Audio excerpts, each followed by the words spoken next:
আজ যে আমি পরীক্ষা দিতাম গেছি, তো পরীক্ষার হলে ঢুকানোর আগে আমি নিজেরই নিজে প্রশ্ন করতাম আছি, আসলে আমি পরীক্ষার হলে ঢুকতাম আছি কিলে আমি লেখমু কিতা। পরে আমার মনে পড়ে গেছে, আরে আমার লগে তো একটা বই, এটা তো চাইছে লিখেলাম, সানের ভিতরে তো আমি এক্সপার্ট। হলে ঢুকি যেন লগের গাড়ি দেখছি সেরা সুরুত বালাস, তার মানে হাইরবো। যেন সৃজনশীল প্রশ্নটা দিছে, আমি তার প্রথম সৃজনশীলের আপু 1 নম্বর সৃজনশীলের কও পারেননি, পারে না। 2 নম্বর সৃজনশীলের কও পারেননি, পারে না। এই মতে আমি তার 12টা জিজ্ঞেসি, একটাও পারে না। গুড, ফাটাফাটি, ফ্যান্টাস্টিক। যাক, বই রয়েছি। তো সেই একটু পরে আমার জিজ্ঞায় উদ্দীপক বানানটা কই দিতে না হারবেননি।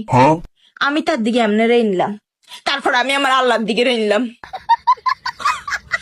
আমি কোনো উদ্দীপক বানান প্রশ্ন তাছে স্থান, তো আমি রিডিং পড়তে পারিনি, আমি তো আপনার আশায় এসেছি। আমার আশায় কেউ পরীক্ষার হলে আইছে, এটা শুনি আমি কুমার জানগি লইছিলাম, স্টক করণ লইছিলাম আমি, যে আমার আশায় কেউ পরীক্ষার হলে আইতে পারে, এটা কেমনে সম্ভব। ফেল কি তা বইছে আল্লাহ, এটা জিমুত্তা হিমুত্তা এটা।